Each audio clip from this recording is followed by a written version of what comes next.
Y esta mañana vamos a continuar con nuestro estudio de Mateo. Regresamos a la segunda y última parte de el tema del divorcio aquí en el Sermón del Monte.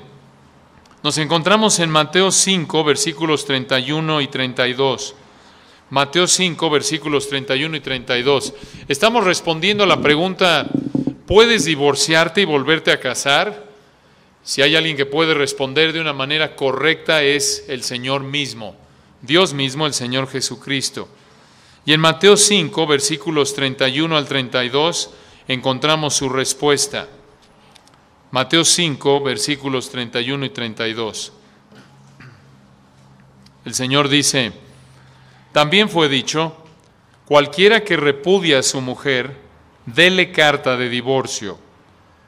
Pero yo os digo que el que repudia a su mujer, a no ser por causa de fornicación, hace que ella adultere. Y el que se casa con la repudiada, comete adulterio. Este es un tema controversial, francamente, aún en círculos cristianos. Todo el asunto del divorcio y el nuevo matrimonio, que es exactamente lo que el Señor toca en estos dos versículos. En esencia, entre creyentes existen 4 posiciones en cuanto al divorcio y al nuevo matrimonio. Algunos, en primer lugar, dicen que el divorcio nunca es una opción y por lo tanto volverse a casar está fuera de la ecuación. Esto es, hay personas que creen que bajo ninguna circunstancia puede un cristiano divorciarse, bajo ninguna circunstancia. Y de hecho, he estado en algunas bodas de cristianos que adoptan esta posición y en el momento en el que expresan sus votos, los cónyuges, en el momento de la ceremonia, parte de los votos es que se comprometen a no divorciarse bajo ninguna situación. Esto es algo que no solo tiene implicaciones prácticas serias a nivel matrimonial, sino también a nivel iglesia. Esto es cómo es que un pastor, un líder, un creyente en general va a aconsejar a otro cristiano en esta área, tiene que estar seguro de cuál es su posición y por qué es esa su posición. Obviamente debe estar basada en las Escrituras. Entonces algunos dicen que no existe el divorcio y por lo tanto no existe el nuevo matrimonio bajo ninguna circunstancia. En segundo lugar, hay otros, esta será la segunda posición, hay otros que dicen que el divorcio es permitido en ciertos casos, pero no se permite un nuevo matrimonio. En otras palabras, si te divorcias, independientemente de tu edad, de los años que tengas casado, no importa si te divorciaste a los 30 años, por cualquiera que sea la situación, el resto de tu vida no puedes volver a casarte, no puedes volver a contraer nupcias. Una tercera posición que adoptan algunos cristianos es que es posible es posible divorciarse y volverse a casar en muchas circunstancias diferentes. En otras palabras, esta es en cierta manera una posición que va al otro extremo de la primera posición que establece que no puedes divorciarte ni volverte a casar bajo ninguna circunstancia. Y hay una cuarta posición entre cristianos, y es que es posible divorciarte, es posible volverte a casar, pero únicamente en circunstancias muy limitadas. Entonces, ¿cuál es la correcta? A primera instancia, algunos dirían, bueno, acabamos de leer el texto, creo que lo entiendo, no hay problema. Sin embargo, hay asuntos en las palabras griegas que llevan a algunas personas y también hay textos que llevan a otras personas a alinearse con cierta posición en el divorcio. Y entonces es importante que basemos nuestras convicciones, nuestra posición en referencia a lo que enseña la palabra de Dios, buscando ser coherentes en nuestra interpretación. De nuevo, esto es algo serio y es importante que sepamos qué es lo que la Biblia enseña acerca de este tema. Y para ello, entonces, vamos a este texto en donde estamos examinando estos dos versículos y realmente lo que encontramos aquí son dos tipos de enseñanza del divorcio. En el versículo 31 vemos la enseñanza falsa acerca del divorcio Y en el versículo 32 vemos la enseñanza correcta acerca del divorcio. Ustedes recuerdan que la semana pasada explicamos a detalle el versículo 31. Sin embargo, vamos a tomar un momento breve para recordar qué fue lo que estudiamos en el versículo 31 y ver la enseñanza falsa. Noten que el Señor dice, también, o y en el griego, también fue dicho, cualquiera que repudia a su mujer, dele carta de divorcio. Recuerden ustedes el contexto. Este es el tercero de 6 ejemplos, o la tercera de 6 ilustraciones que el Señor da para mostrar la verdad que Él enseña en el versículo 20 del capítulo 5 de Mateo. Allí dice, os digo que si vuestra justicia no fuere mayor que la de los escribas y fariseos, no entraréis en el reino de los cielos. Y para que nosotros podamos entender, para que primordialmente la audiencia original entendiera esta verdad, el Señor da 6 ilustraciones de cómo es esa justicia que excede o sobrepasa la de los escribas y fariseos. Cómo se ve prácticamente, cómo se ve en la vida diaria, ese tipo de obediencia que es indispensable para entrar al reino, ese tipo de obediencia que es característico de aquellos que son creyentes. Y aquí nos da 6 ilustraciones. La primera, recuerdan, versículos 21 al 26. Comienza con el homicidio. En el versículo 27 nos da la segunda ilustración, hasta el 30, el adulterio. Y aquí en los versículos 31 y 32 nos da la tercera ilustración, el divorcio. Y en esencia, la estructura de estas ilustraciones es la misma. Comienza explicando cuál era la enseñanza que presentaban los líderes judíos, los rabinos, los expertos religiosos de la época.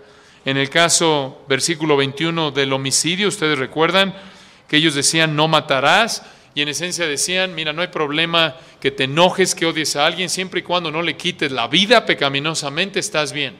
Se enfocaban únicamente en lo externo. Misma idea en el versículo 27. Oísteis que fue dicho, no cometerás adulterio. Y ellos decían, no hay problema, puedes tener una mente sucia, puedes estar codiciando de manera ilícita, en términos sexuales, a una persona, pero siempre y cuando no consumes el acto, no hay problema. Y es la misma idea en el versículo 31.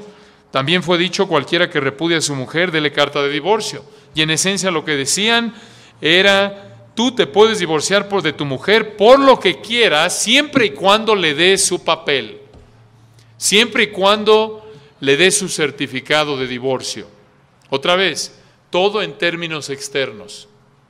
Y, por cierto, recuerden ustedes, esta enseñanza falsa, esta interpretación errónea de las Escrituras, era basada en versículos bíblicos. Estaba basada en la palabra de Dios.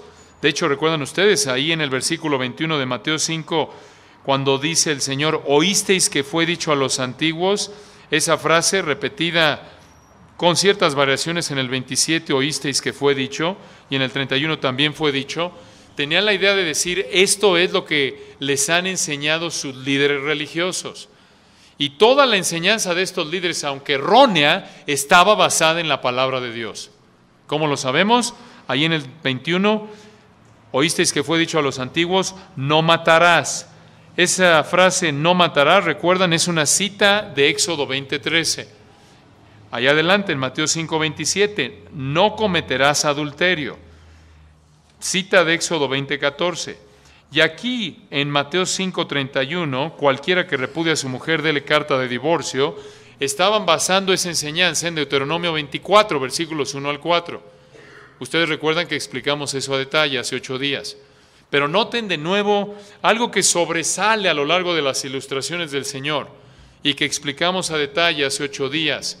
Es que estos hombres tomaban la palabra de Dios, hasta la citaban, pero la interpretaban de manera errónea. En estas 3 ilustraciones y en las últimas 3 que veremos a partir del próximo domingo, si Dios quiere, encontramos la misma idea. Tomaban la palabra de Dios y enseñaban lo que no significaba. ¿Cómo lo sabemos? Recuerden aquí en el 21, decían no matarás, siempre y cuando no prives a alguien de la vida física de manera pecaminosa, estás bien. Pero, versículo 22, yo os digo que cualquiera que se enoje contra su hermano será culpable de juicio. Esto es no solo, de nuevo, el acto externo, sino la actitud interna. Misma idea en el 27. Decían estos líderes falsos, no cometerás adulterio. 28. Pero yo os digo que cualquiera que mira a una mujer para codiciarla, ya adulteró con ella en su corazón. Interpretaban erróneamente la palabra. Y noten otra vez, no podemos repetirlo lo suficiente, es algo contundente, es algo alarmante y es algo que vivimos en nuestro día.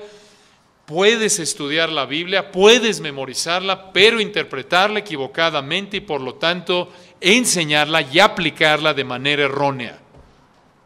Ahí está el ejemplo de estos hombres falsos, estos fariseos.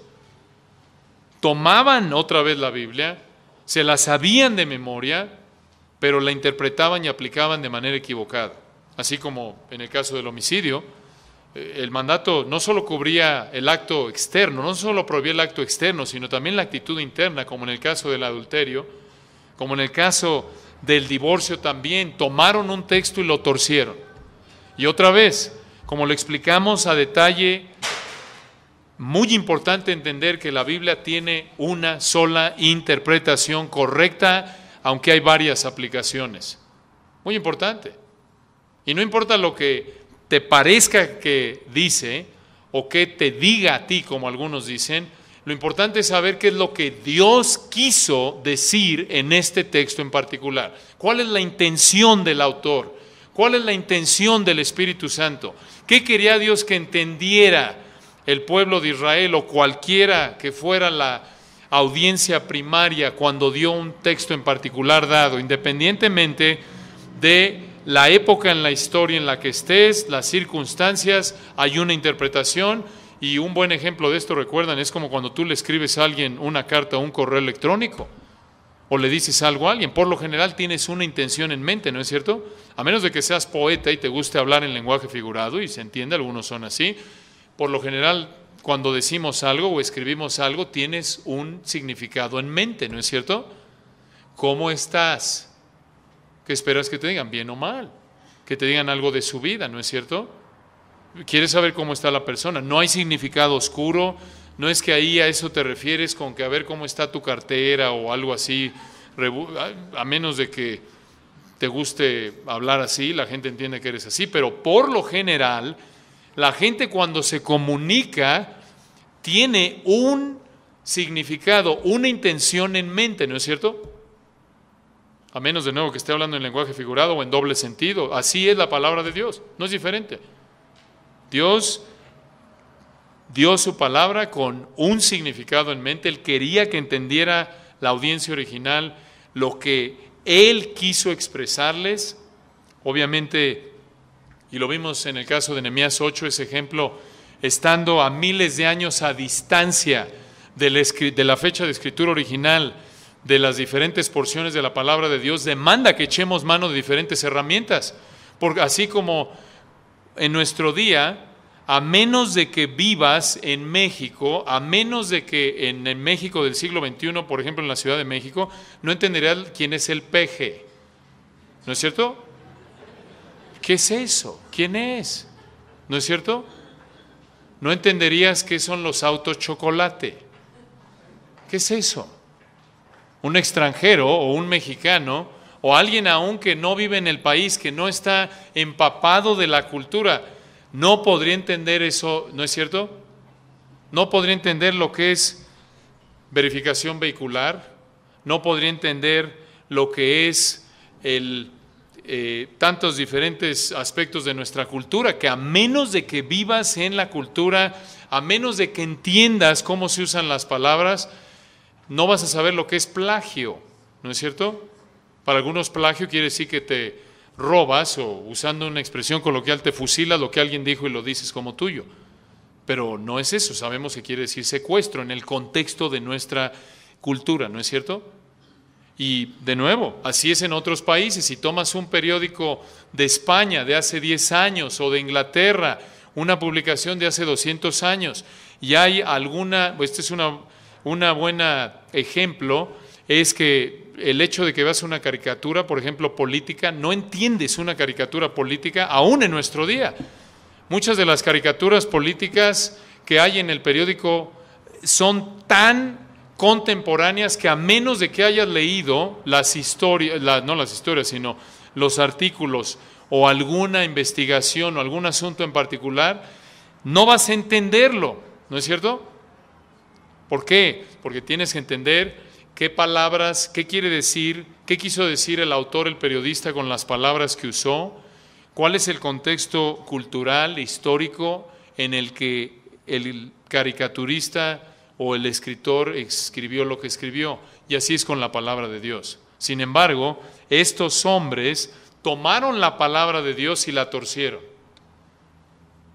Esta es una advertencia seria para todos nosotros. No puedes de nuevo abrir la palabra de Dios y estar 8 horas orando para ver qué quiere decir el texto. Es parte del estudio bíblico orar, pero a menos de que entiendas qué significaba, y lo vamos a ver en un momento, qué significaba la palabra repudio, ahí en el versículo 31. Para la audiencia original de Mateo no vas a entender qué quiere decir el Señor. ¿Cómo sabemos? Por ejemplo, versículo 21, oísteis que fue dicho a los antiguos, 27, oísteis que fue dicho, 31 también fue dicho, etc. ¿Cómo sabemos que esa frase se refiere a los líderes religiosos de la época?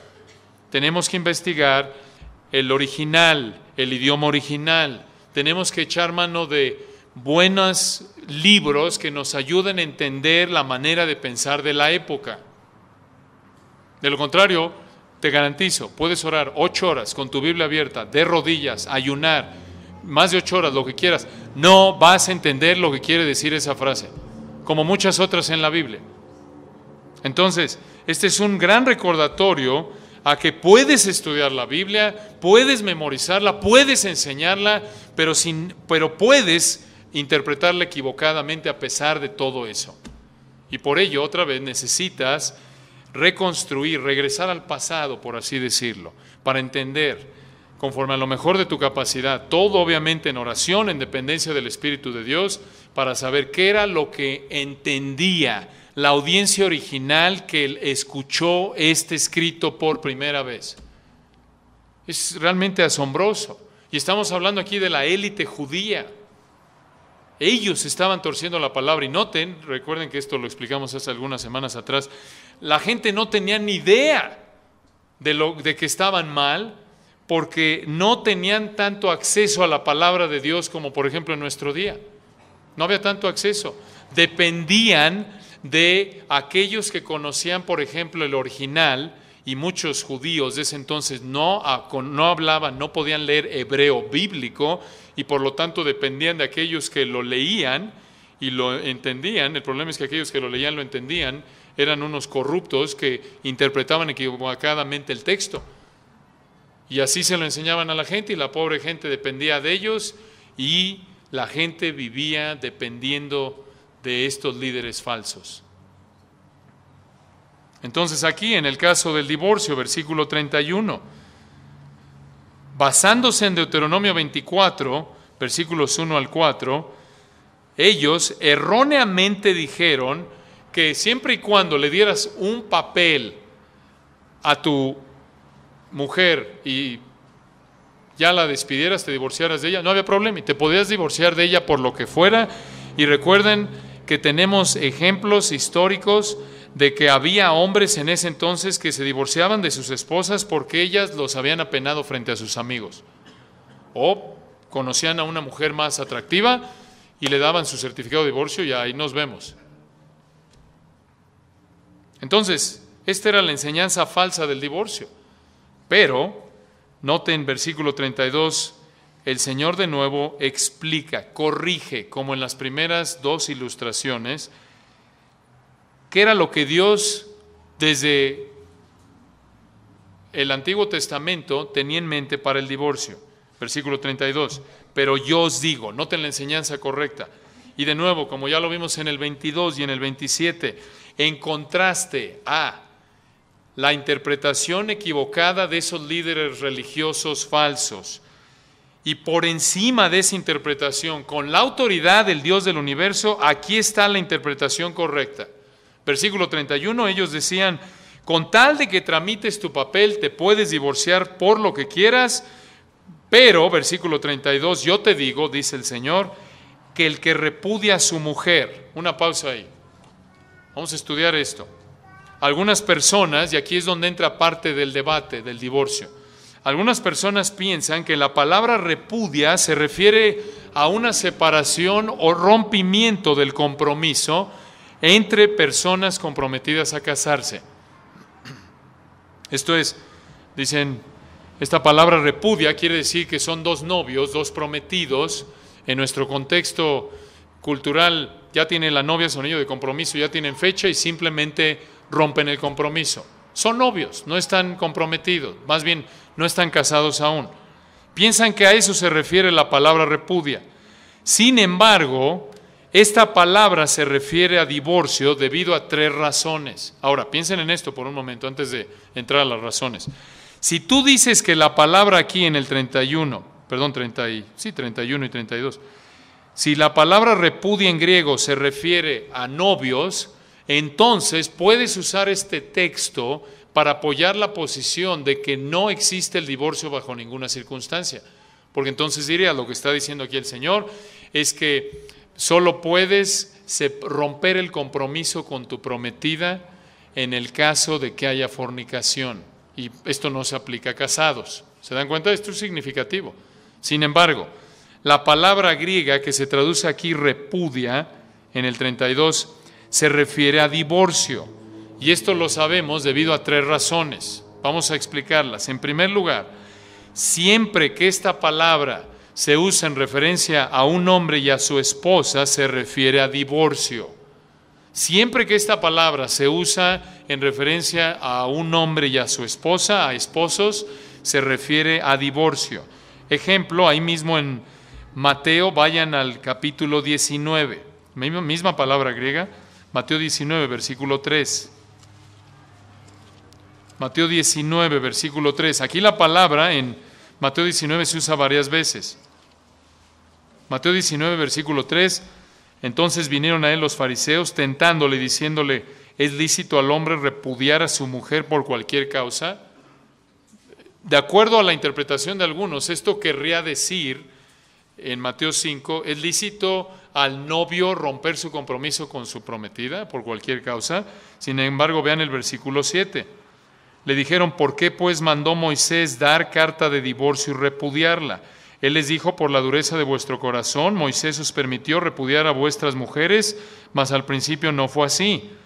Y noten, allá atrás, en el versículo 4, recuerden, en el 3 dice, ¿es lícito al hombre repudiar a su mujer por cualquier causa? Ahí está la palabra repudiar. En el 4, él respondiendo les dijo, ¿no habéis leído que el que los hizo al principio varón y hembra los hizo? Refiriéndose a Génesis. Y dijo, por esto el hombre dejará padre y madre y se unirá a su mujer y los dos serán una sola carne. Génesis 2:24, así que no son ya más dos, sino una sola carne. Por tanto, lo que Dios juntó, no lo separe el hombre. ¿Está hablando de novios? No, de casados. Esta es una cita de Génesis 2:24.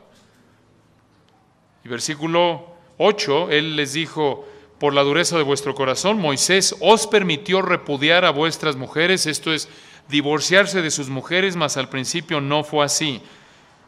Y yo os digo que cualquiera que repudia, misma palabra en griego, a su mujer, salvo por causa de fornicación y se casa con otra adultera, y el que se casa con la repudiada adultera. Notan que es lo mismo que dice en Mateo 5:32. Entonces, este es un ejemplo de que siempre que la palabra que se traduce repudia en Mateo 5, 31 y 32 se usa en referencia a un hombre y a una mujer casados, se refiere a divorcio. Otro ejemplo lo ven ahí adelante en Marcos 10:2. Marcos 10:2, pueden escuchar, no tienen que buscarlo.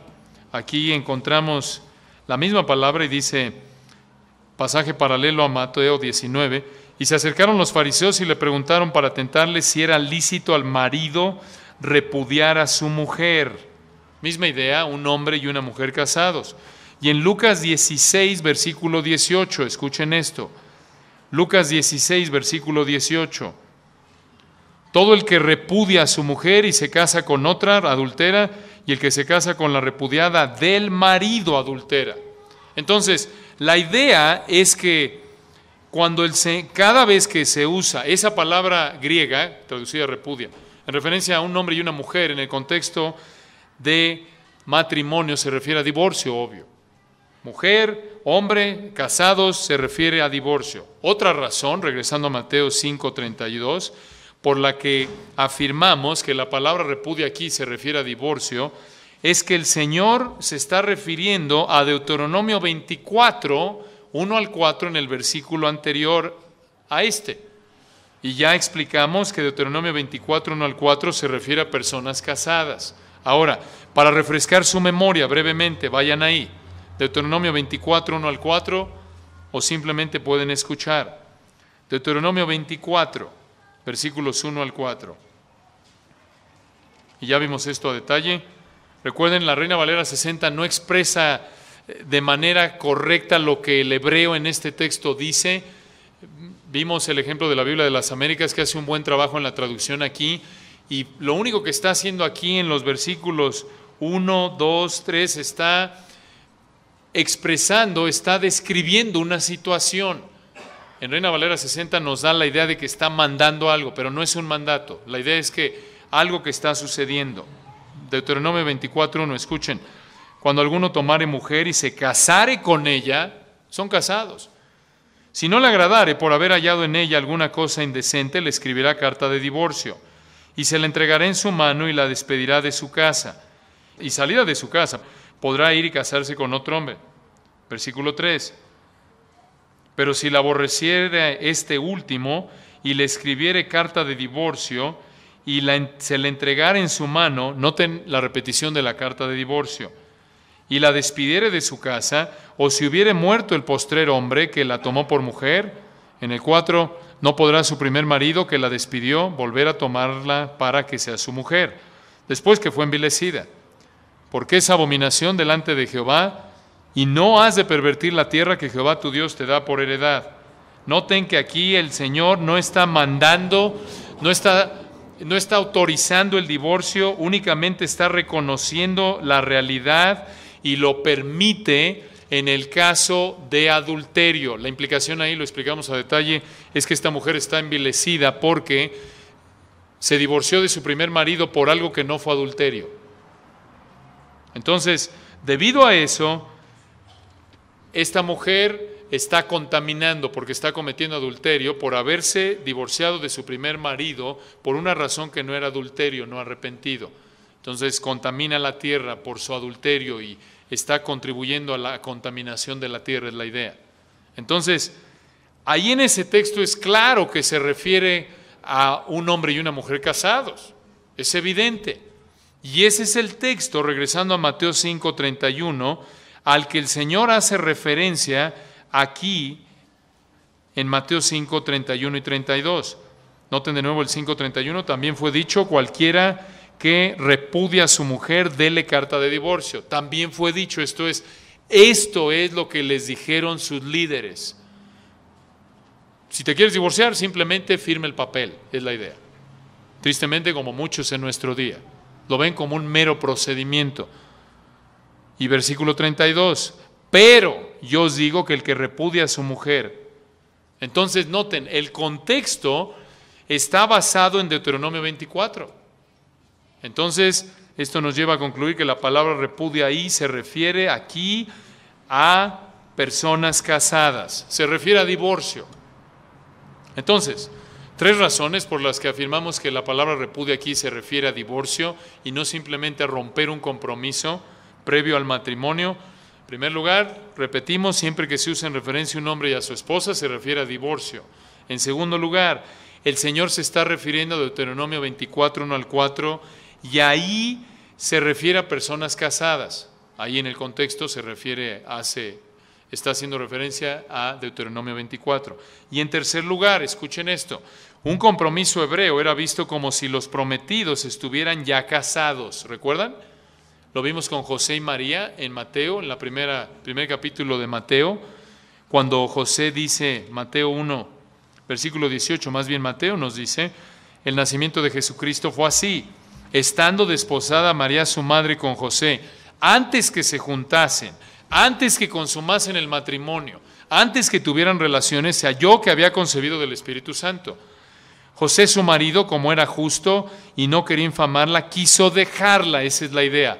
Quiso divorciarse de ella, en el griego secretamente, y pensándole en esto, he aquí un ángel del Señor, etc. Recuerden, la pena para el adulterio en el Antiguo Testamento, ¿qué era? La muerte para ambos.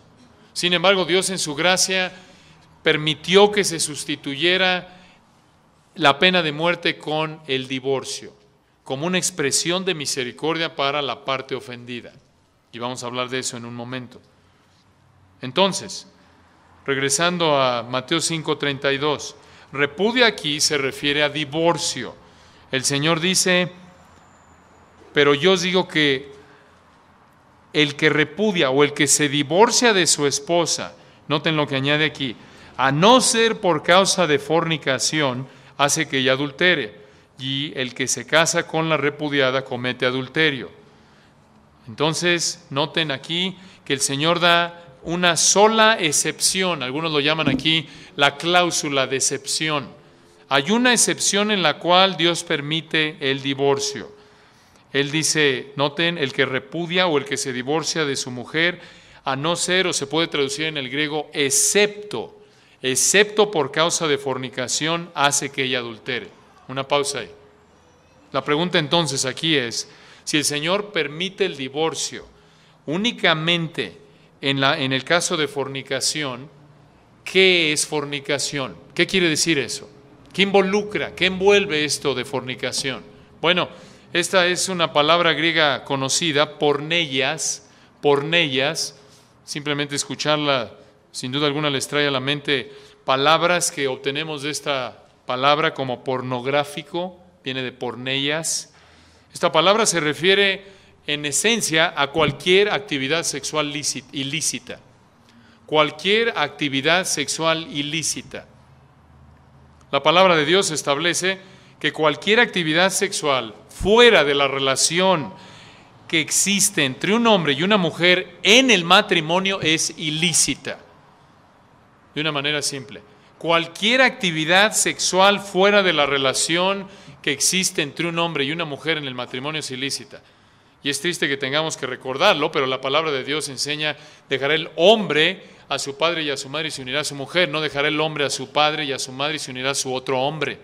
No. Matrimonio, bíblicamente hablando, es un hombre y una mujer en un compromiso, amarse de por vida. Esa es la intención inicial o hasta que la muerte los separe, como normalmente se dice en los votos matrimoniales. Entonces, cualquier actividad sexual fuera de la relación que existe entre un hombre y una mujer en el matrimonio es ilícita. Esto obviamente incluye relaciones sexuales antes del matrimonio, prematrimoniales, fuera del matrimonio, extramaritales, y cualquier otra forma de perversión sexual, como lo es la homosexualidad, el incesto, el bestialismo. Esto es lo que involucra la palabra fornicación.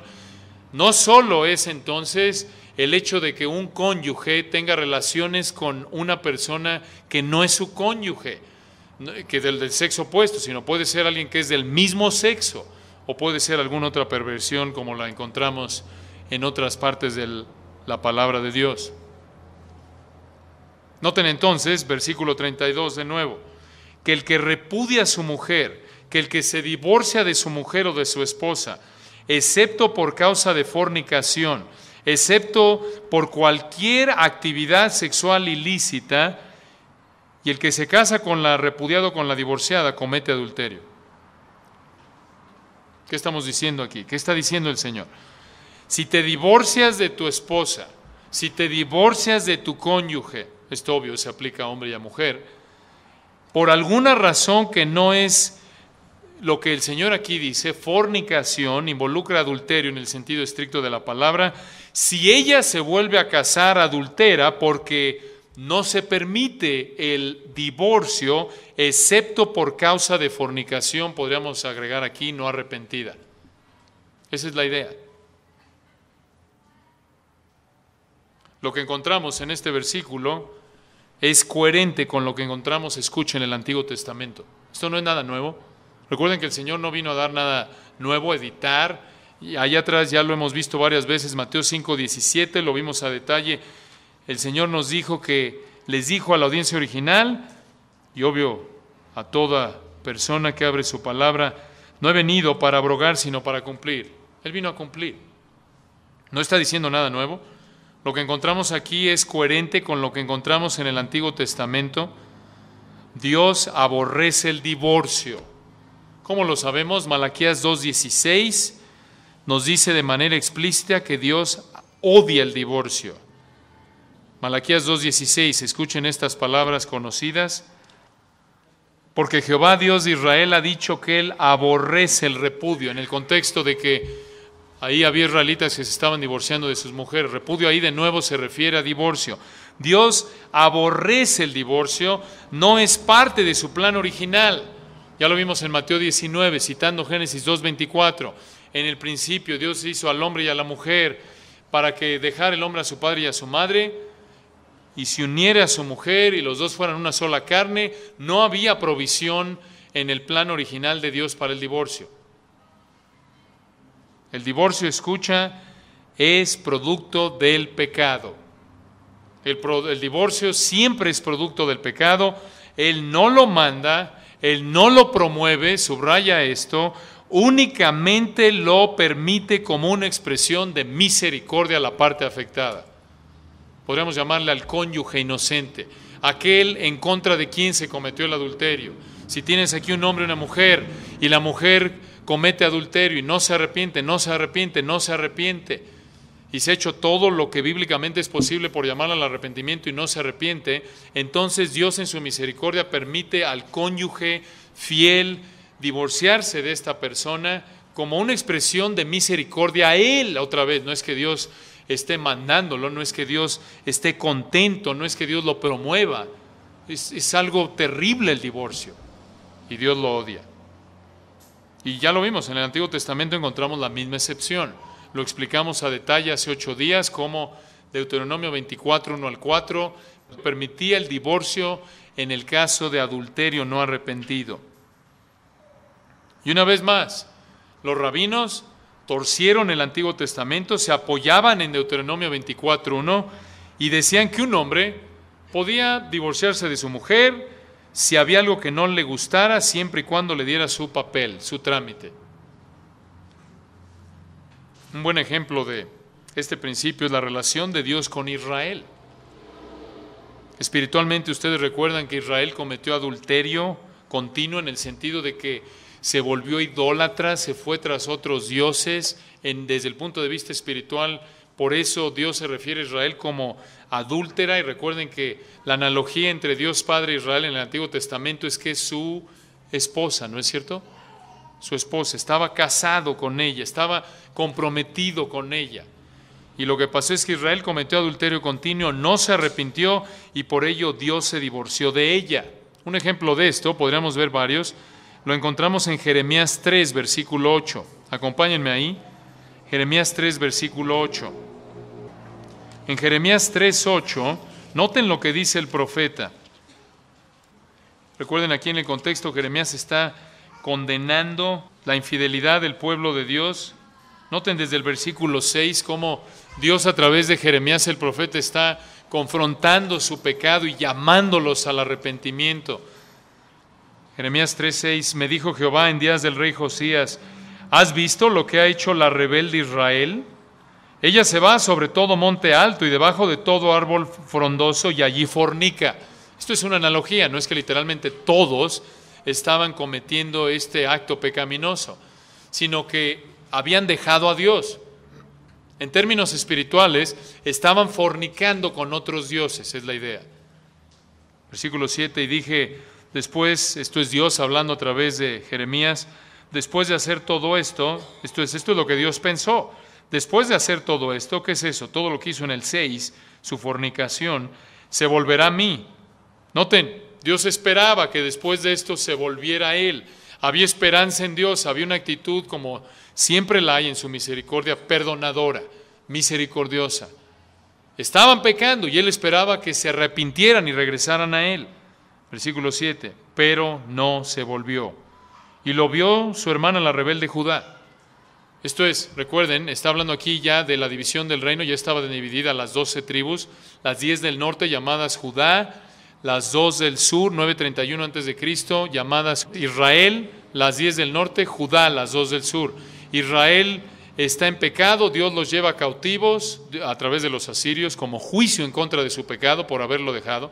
Y en lugar de que Judá, esta es la idea aquí, aprendiera de eso, de que viera, bueno, estas 10 tribus dejaron al Señor, no escucharon a los profetas, no quisieron obedecer, veo cómo Dios los juzgó, en lugar de que dijeran, ya veo, voy a aprender, voy a dejar mi pecado, no sé que me pase lo mismo.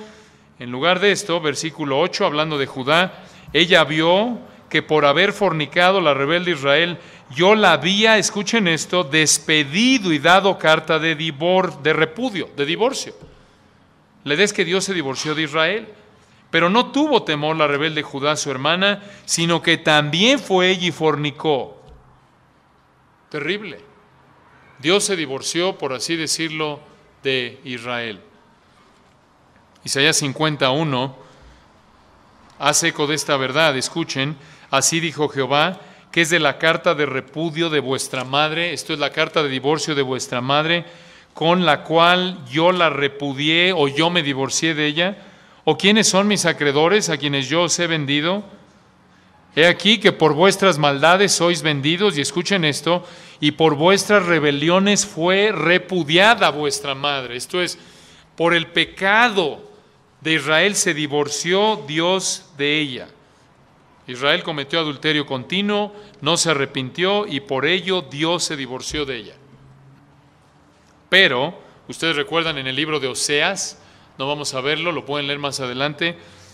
Allí en Oseas vemos que a pesar de todo lo que hizo Israel, Dios ama a Israel, anhela perdonarla y está dispuesto a restaurarla.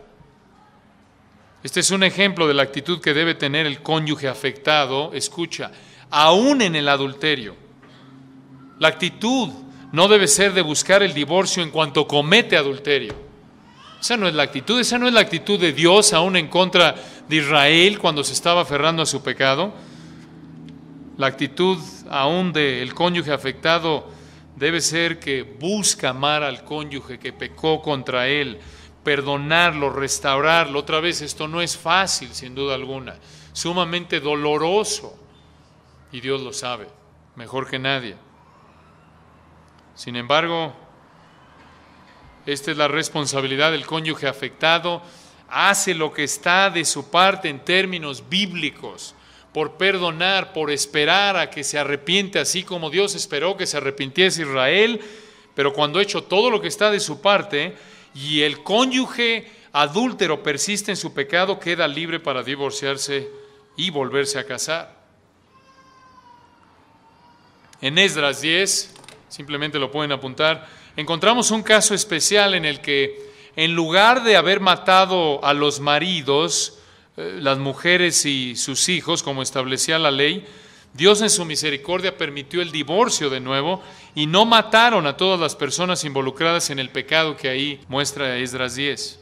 Entonces, regresando a Mateo 5:32, el Señor afirma que la única situación en la que puede haber divorcio es en el caso de adulterio no arrepentido.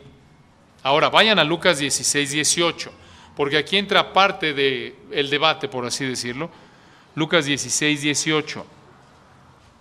Lucas 16:18, aunque ya hicimos referencia antes a este versículo, noten lo que dice.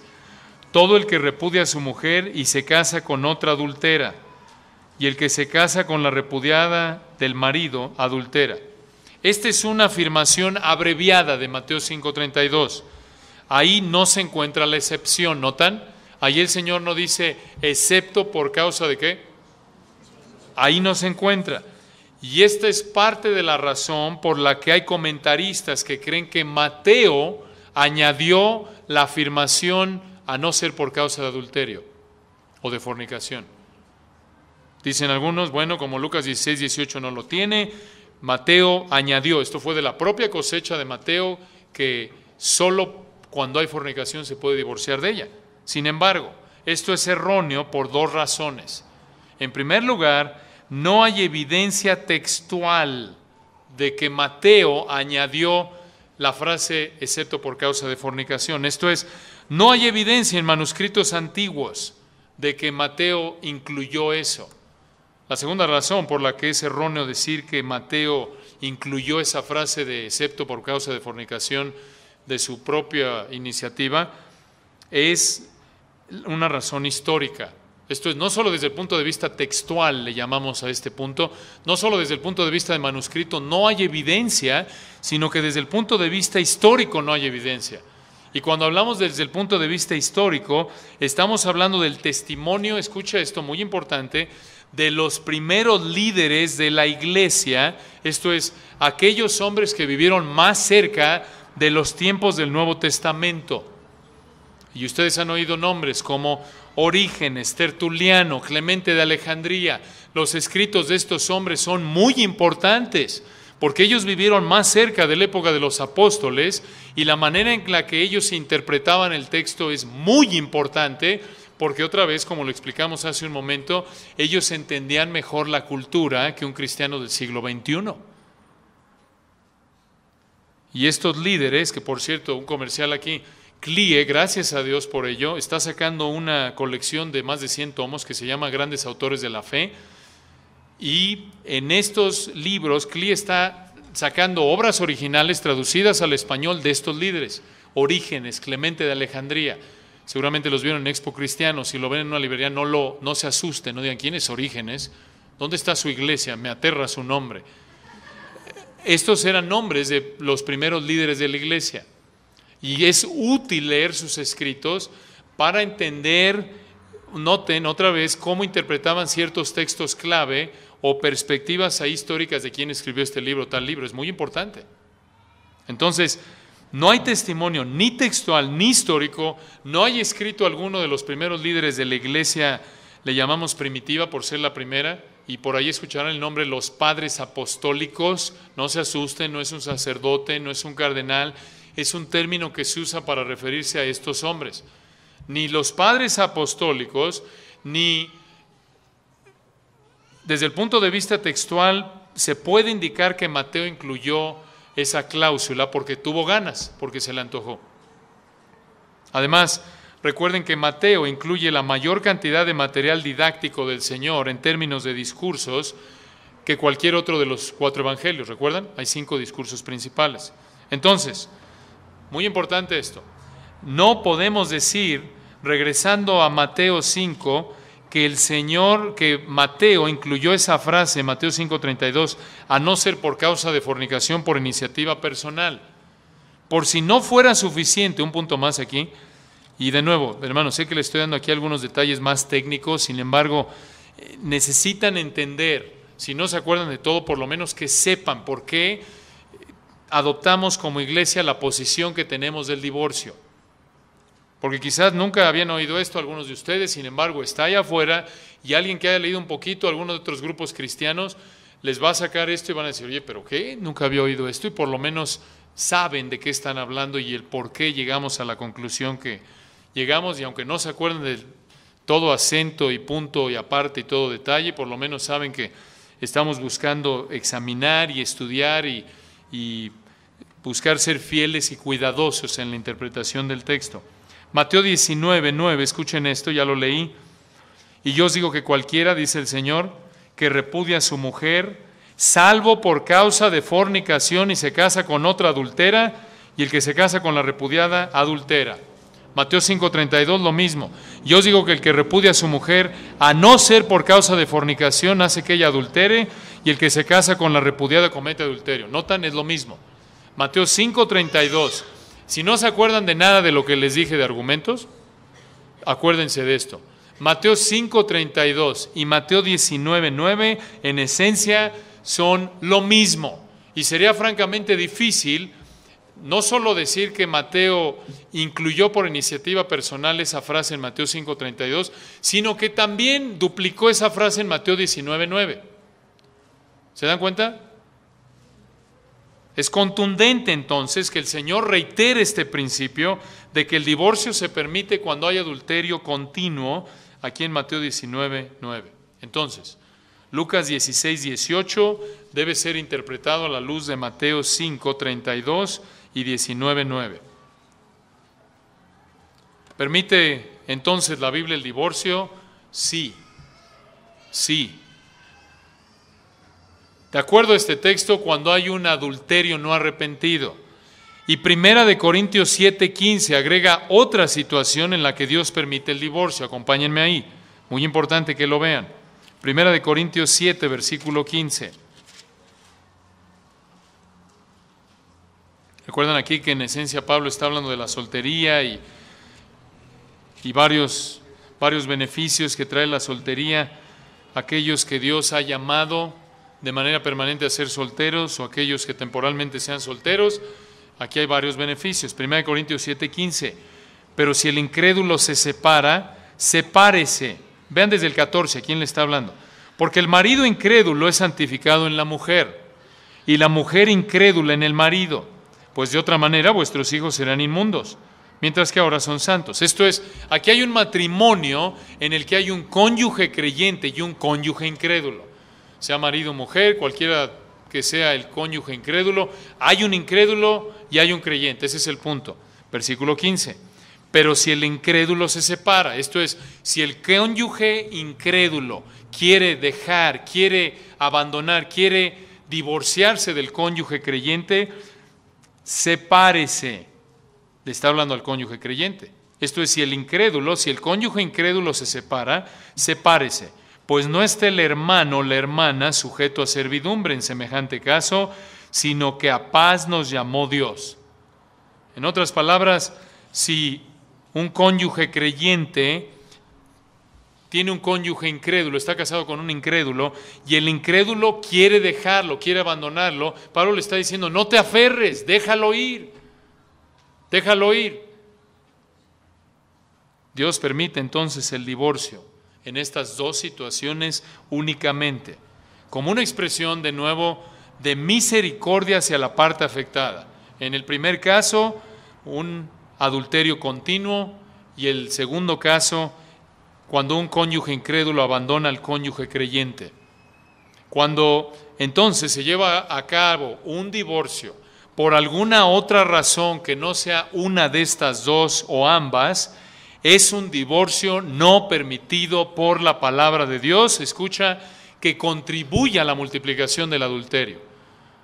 Porque si un cónyuge, si un matrimonio, si tú te divorcias de tu cónyuge por una razón que no sea de que él es inconverso y te abandonó, o es adulterio no arrepentido, simplemente porque ya estás hasta acá de él, por así decirlo, ya no lo aguantas, lo que sea, es terrible, es un dictador o es una mujer de lo peor, pero no te abandonas si es incrédulo, o no hay adulterio no arrepentido, no debes divorciarte. De lo contrario, estás en pecado. Y aunque firmes el papel y te cases con otra persona, a los ojos de Dios estás en adulterio, porque Dios te considera aún como si estuvieras casado. Regresen al final del versículo 32 y noten cómo concluye el Señor esta sección. Y el que se casa con la repudiada o con la divorciada comete adulterio. Esto es importante. La implicación aquí es que la persona divorciada se va a volver a casar. ¿Notan esto? Por eso, si su divorcio fue ilegítimo y se vuelve a casar, comete adulterio.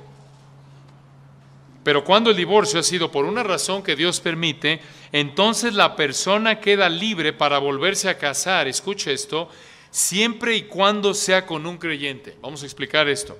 Vayan a 1 Corintios 7 por un momento. 1 Corintios 7. Y vean el versículo 8. 1 Corintios 7, versículo 8. Aquí en esencia encontramos a tres grupos de personas. Hay tres grupos de personas. Noten esto. Está hablando de personas no casadas, pero noten, dentro de las no casadas hay tres grupos. 1 Corintios 7, 8. Dice Pablo, ahí en el 8. Digo pues a los solteros y a las viudas, que bueno les fuera quedarse como yo. Pero si no tienen don de continencia, cásense, pues mejor que es casarse que estarse quemando. Vean ahora ya adelante el versículo 25. 1 Corintios 7, versículo 25. En cuanto a las vírgenes, no tengo mandamiento del Señor, mas doy mi parecer como quien ha alcanzado misericordia del Señor para ser fiel. Por cierto, esto no quiere decir que esta es la opinión de Pablo. Pablo está hablando con la autoridad apostólica. El punto es que el Señor, cuando estuvo en la tierra, no habló de esto, por lo menos no se registró en los evangelios, y ahora Él está diciendo un mandato, dando un mandato con la misma autoridad que Dios mismo. Es apóstol y como tal tiene la autoridad de Dios. Versículo 26, dice Pablo en el 26. Tengo pues esto por bueno a causa de la necesidad que apremia, que hará bien el hombre en quedarse como está. Esto es el que no se ha casado. Estás ligado a mujer, o más bien ahí se refiere como estés. Esto es, si vienes a los pies de Cristo casado, llegas, te quedas así. O si eres soltero, noten versículo 27. Estás ligado a mujer, no procures soltarte. Estás libre de mujer, no procures casarte. Uy, está promoviendo el celibato. No, estaba hablando de los beneficios de no casarse. Versículo 28. Más también, escuche esto, si te casas, no pecas, y si la doncella se casa, no peca, pero los tales tendrán aflicción de la carne, y yo os la quisiera evitar. Esto es, si puedes vivir sin casarte, dice Pablo, quédate sin casarte, porque el matrimonio trae aflicción de la carne. ¿Qué quiere decir eso? Tienes un pecador que se casa con otro pecador y va a haber fricción. Y luego le añades ahí pecadores pequeños que son producto de esos dos pecadores y hay más aflicción de la carne, ¿no es cierto? Entonces noten, la Biblia, 1 Pedro 3:7 también dice que el matrimonio es la gracia de la vida, el merengue del pastel. Esto es, no hay una relación tan satisfactoria, tan llena de gozo en términos humanos como el matrimonio, obvio, cuando es vivido de acuerdo a la palabra de Dios. Pero aún así, aún entre cristianos maduros, Pablo mismo por eso lo dice, hay aflicción de la carne. Es más difícil cuando eres una persona que vive sola, cuando eres soltera, tienes tus tiempos, llevas tu agenda, haces lo que tú quieres, manejas tu tiempo como tú quieres, comes lo que quieres, gastas el dinero como quieres. Cuando eres una persona casada, no. Y si eres casado y vives como soltero, estás en pecado, obviamente, porque muestra tu egoísmo y no estás poniendo a tu cónyuge antes que a ti. Y ahí está la lucha, porque nuestra naturaleza egoísta, pecaminosa es yo quiero lo mío a la hora que quiero, como quiero, y el otro dice lo mismo, y ahí hay guerra. Ahí hay guerra. De hecho, aquí Pablo da un consejo abreviado de cómo tener un matrimonio que honra a Dios, un matrimonio lleno de gozo. Noten, versículo 32, quisiera pues que estuvieseis sin congoja, sin aflicción. El soltero tiene cuidado de las cosas del Señor, de cómo agradar al Señor, pero el casado tiene cuidado de las cosas del mundo, de cómo agradar a su mujer. Ahí está la clave. ¿Estás casado? Enfócate en cómo agradar a tu cónyuge. Esa es la clave de un matrimonio que honra a Dios y de felicidad, de gozo. El problema es que nuestra tendencia pecaminosa es que nos queremos agradar a nosotros mismos. Y entonces dice Pablo, mira, te quiero evitar el dolor de cabeza. Si puedes quedarte sin casar, ni le entres al matrimonio. Esa es la idea. Pero si te casas, no pecas. Y recuerden que allá atrás regresen al versículo 9, 1 Corintios 7, 9. Nos dice en el 8, digo pues a los solteros y a las viudas que bueno les fuera quedarse como yo. Pero si no tienen don de continencia, cásense, pues mejor es casarse que estarse quemando. Esto es una vocación, es un llamado. Si Dios te quiere soltero, vas a estar satisfecho. Si Dios no te quiere soltero, y no es que uno es más espiritual que el otro, es cuestión de diseño divino. Si Dios te quiere casado, conforme caminas en obediencia, aún vas a tener deseo de casarte, vas a tener deseo por todo lo que involucra el matrimonio, una familia, todo lo que involucra estar con otra persona del sexo opuesto. El andarse quemando aquí se refiere a estar ardiendo con deseo sexual. Y no es un pecado, el punto es que algunos Dios los llama a ser solteros con la meta de que puedan usar más tiempo, estén enfocados de manera total en las cosas del Señor. A otros, y de hecho probablemente a la mayoría, los llama a ser casados. Y no está mal ni uno ni otro, pero el punto es, entonces eso fue algo marginal. Es que aquí Pablo se refiere entonces a personas no casadas y les dice, es ideal que te quedes sin casar, pero si no tienes el don de continencia o de soltería, continencia soy así medio raro, no, es la traducción de Reina Valera 60, es de soltería es la idea, no es que si no tienes el don de continencia, tienes el don de incontinencia y te casas, no, se oye medio raro, no, la idea es de soltero. Noten aquí entonces, Pablo les habla en el 8 a los solteros, a las viudas, y en el versículo 25 a las vírgenes. Hay 3 grupos de personas aquí no casadas. Los solteros son personas divorciadas. Los viudos son personas que estaban casadas pero perdieron mediante la muerte a su cónyuge. Y los que son vírgenes, versículo 25, como la palabra lo expresa, así es en el griego también, son personas que nunca han tenido relaciones, que nunca se han casado. Son 3 grupos. Y Pablo entonces les dice de nuevo al 8, a los solteros, a los divorciados y a las viudas, a los que de momento no están casados, estuvieron casados pero perdieron a su marido, que bueno les fuera quedarse como yo. Les será mejor que no se vuelvan a casar. Pero si no tienen don de continencia, esto es, si no están satisfechos como solteros, si anhelan la compañía de un cónyuge, todo lo que el matrimonio involucre, entonces cásate, versículo 9, pues mejor es casarse que estarse quemando. Esa es la idea. Entonces, cuando el divorcio ha sido por una razón que Dios permite, la persona queda libre para volverse a casar siempre y cuando sea con un creyente. ¿Cómo lo sabemos? Ahí mismo en el versículo 20, noten, 1 Corintios 7, versículo 39. La mujer casada está ligada por la ley mientras su marido vive, pero si su marido muriere, libre es para casarse con quien quiera, ahí está la clave, con tal que sea en el Señor. Ahí está. El punto es que si estás divorciado por una razón por la que Dios permite, entonces quedas libre para volverte a casar siempre y cuando sea con un creyente, con tal que sea en el Señor.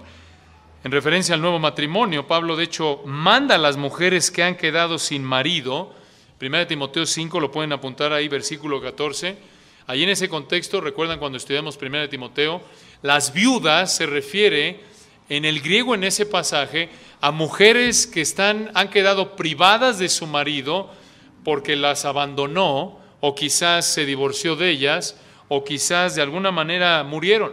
La idea es que son mujeres que estuvieron casadas pero no lo están ya. Y a las viudas jóvenes Pablo les dice en 1 Timoteo 5:14 que las viudas jóvenes se casen, críen hijos. Es la idea. Y en el contexto recuerdan, quizás perdieron a su marido y por todo el dolor que conlleva esa pérdida de su marido, dicen ya no quiero volverme a casar, quiero enfocarme en la iglesia, olvídense o me olvido del matrimonio, pasa el tiempo, se les baja el choque emocional y empiezan a tener deseos de casarse. Y ahí en el griego la palabra implica eso, quieren casarse, implica, tienen deseos sexuales normales, quieren tener un marido, todo lo que involucra el matrimonio, y Pablo les dice, ¿saben qué? Cásense, no es pecado. Vamos a terminar con algunos principios generales, buscando ayudar a algunos de ustedes que quizás se pregunten, bueno, entonces, ¿cómo le hago? Entiendo que el divorcio se permite solo cuando hay adulterio no arrepentido o el cónyuge incrédulo se va. El nuevo matrimonio se permite también siempre y cuando sea en el Señor. Vamos aquí a terminar con unos comentarios y estos son principios generales que estudiamos en el material de consejería matrimonial y familiar. Vamos a tener ese estudio el año que entra, cada 2 años lo tenemos. Es importante enfatizar, subrayen esto, que la aplicación de estos principios en muchos casos demanda la sabiduría y el consejo de pastores bíblicamente calificados, porque hay casos muy sensibles, pueden llegar a ser muy complejos.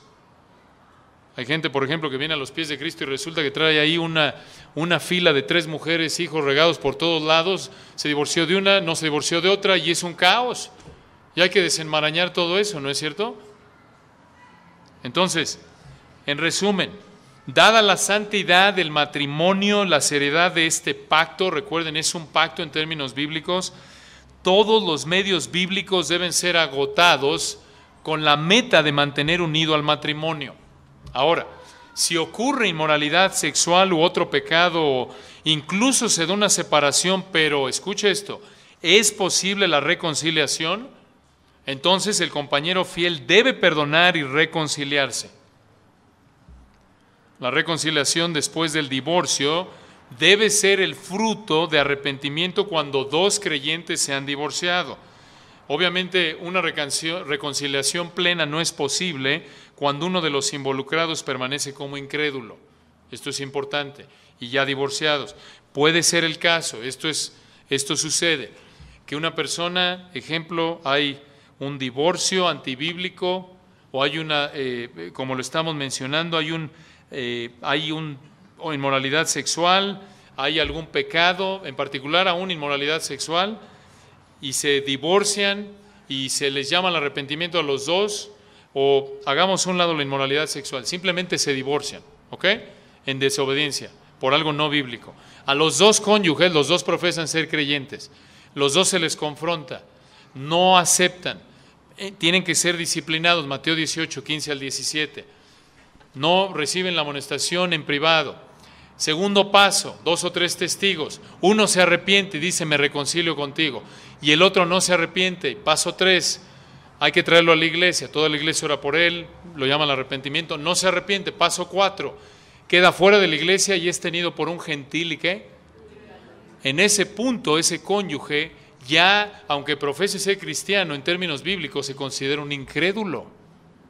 Y aunque el otro se arrepintió, el que profesaba ser cristiano, aunque hubo un divorcio antibíblico, él ya está dispuesto a regresar, pero él ya es incrédulo. ¿Se dan cuenta? Se complica el asunto, ¿no es cierto? Entonces noten, no es posible la reconciliación plena cuando uno de los involucrados permanece como incrédulo. Ahora, estoy consciente, de nuevo, estos son comentarios más de consejería, de aplicación, sin embargo, los mencionamos con la meta de ayudarles. En general, si hay un caso más detallado, obviamente podemos hablar y servirlos en lo que podamos. Ya lo acabamos de mencionar, otro caso, cuando uno de los dos se resiste a todo medio de reconciliación y se niega a mantener una relación matrimonial bíblica al no arrepentirse de su pecado sexual o por deserción, entonces, escucha esto, el cónyuge fiel, no puede cumplir con sus obligaciones de pacto y es liberado de la responsabilidad moral de hacerlo. Y cuando el matrimonio es dividido por el divorcio, entonces el cónyuge que permaneció fiel es libre de casarse ¿con quién? Con otro cristiano, correcto, con otro cristiano. Ahora, escucha esto. Una persona, ya sea que estaba casada o divorciada, antes de identificarse como cristiano, debe ser considerado, como lo vimos en 1 Corintios 7, como permaneciendo en la condición en la que fue llamado. Esto es importante. Esto quiere decir que es libre de permanecer soltero o casarse con otro creyente. Otra situación puede ser que hubo un divorcio no bíblico en una sola ocasión en el pasado de una persona, entonces los líderes de la iglesia deben ayudar a la persona a arrepentirse y analizar la situación de acuerdo a principios bíblicos. Si la persona realmente se ha arrepentido de este divorcio no bíblico, pero no es posible la reconciliación con el cónyuge del que se divorció, entonces el cónyuge perdonado puede procurar otra relación bajo la supervisión del liderazgo local de su iglesia. Hay casos también en donde una persona casada se ha divorciado y vuelto a casar de forma no bíblica. La respuesta ahí es confesión, arrepentimiento y luego continuar en el matrimonio actual de acuerdo a principios bíblicos. Esa persona está obligada a las responsabilidades del pacto hecho con su nuevo esposo. Estos comentarios creo que nos ayudan también a ilustrar que el divorcio siempre trae problemas. Es algo terrible. Siempre sale alguien afectado, empezando por Dios. Y este es un recordatorio obvio. Primordialmente vemos otra vez la enseñanza del pasaje. El divorcio no es permitido por Dios más que en el caso de un cónyuge incrédulo que abandona al creyente, cónyuge creyente, o en el caso de un adulterio no arrepentido. En ese caso, entonces, se permite que se vuelva a casar la parte afectada con otro creyente. Pero esto debe ser un recordatorio de que debemos proteger nuestro matrimonio, ¿no es cierto? Es algo terrible el divorcio, es algo sumamente doloroso y lo estamos viendo desde el punto de vista bíblico. Ni siquiera hemos entrado y podríamos ver ilustraciones y ejemplos de el daño que muchos de ustedes tristemente han vivido a nivel cónyuge, hijos, etcétera. Es algo sumamente doloroso, pero en medio de todo recordamos que Dios está en control, Él es sabio y Él es amoroso, y como creyente todo lo permite en tu vida para hacerte más obediente, más parecido a Cristo, más dependiente de Él, más humilde de Él, y para glorificarse a sí mismo.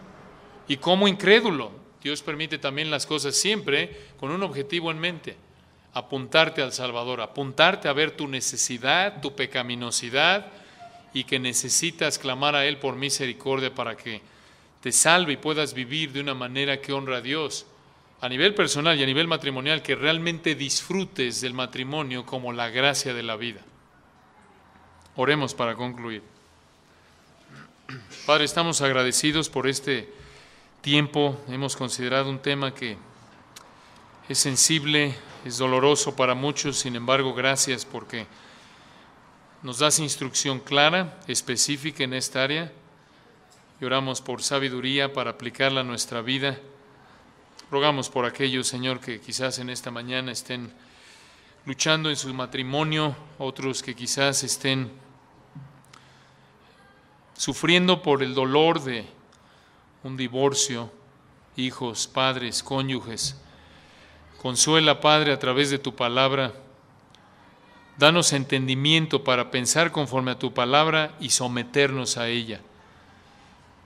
Que recordemos que por muy difícil y por muy dolorosa que desde el punto de vista humano y a nuestra vista se vea la obediencia, siempre es lo mejor. La obediencia siempre te glorifica, siempre nos coloca en un lugar de bendición. Gracias por tu palabra, gracias por tu misericordia. Amén.